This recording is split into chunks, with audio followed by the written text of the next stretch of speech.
with Andy again this morning from Huntsman32. We're set up on the power lines. We had 4 birds around us. We tried to set up in the middle just because whatever one's hotter will probably come in. We didn't want to get too close to either, any of the birds, so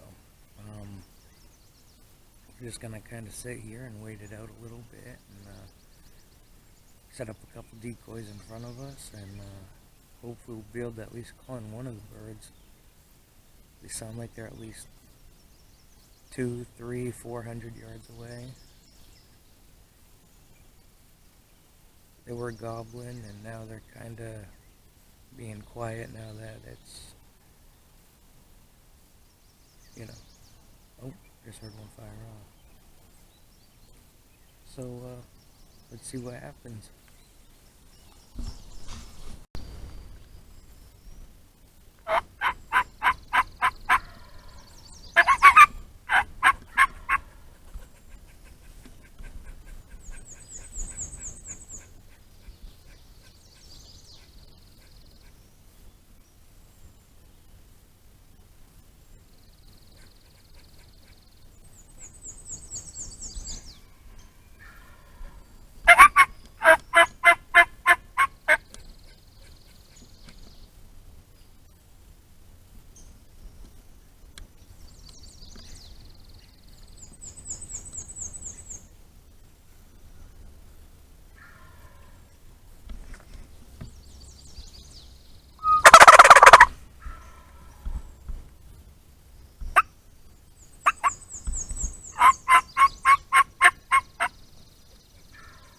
Do you see him?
So we had the gobbler come in about 30 yards.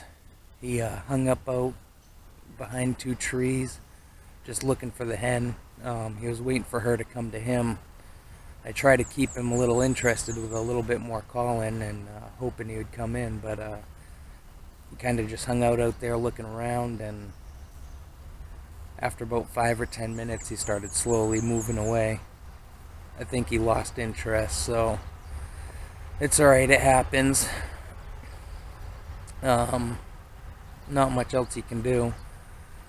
I saw him about 30 yards away. I didn't know if Andy saw him or not. I was waiting for him to take the shot, but he obviously couldn't see him, so.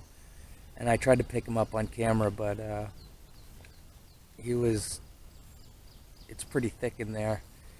We thought he was going to come up the power lines because that's where he was this morning, and we have the decoy set up out in the power line, so we're hoping he's going to come up. And if he would have seen those decoys, he would have come right in. But he kind of circled around us in the woods, and did you hear him fire off again?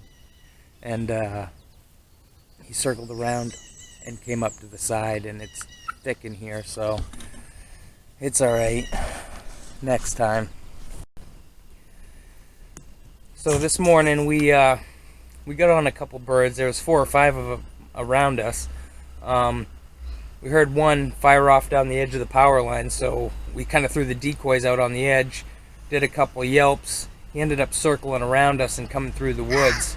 And he wasn't really getting any closer. I hit the gobbler call, and that kind of pissed him off, and he started coming right in, looking for a fight and looking to mate the hen. So, but he was a smart bird. He kind of hung up about 30 yards out and was looking all around trying to find the birds. And of course, we didn't want to move, and our decoys were offset about 20 yards to our left out on the power lines.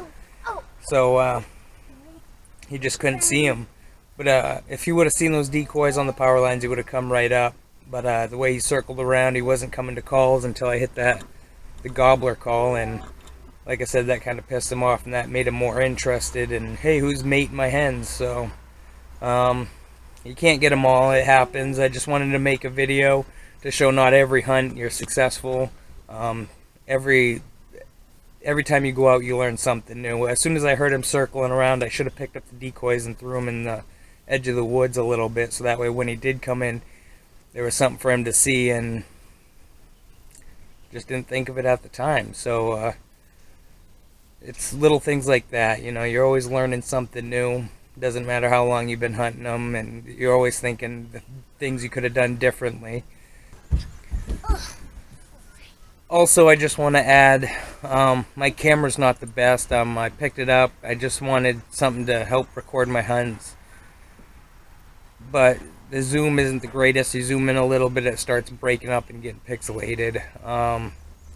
And usually what I can see with my naked eye, the camera don't see. So when I say I see a bird on camera and you can't see it on camera, that's why. So hopefully in the next year or two I can get a new camera, something that's better quality. I'll be able to zoom in, get clearer images, be able to get better footage. But it's all a learning experience, so it's just something I really want to do, but it's just been tough. So now that I'm getting the hang of it and starting to learn how to record my own hunts, probably a new camera is in the near future. So thank you. Thanks for watching. Appreciate it. Thanks for all you guys do for my channel, for liking, commenting, subscribing. It really means a lot. I wouldn't do it without all you guys. So stay safe, and we will see you guys soon.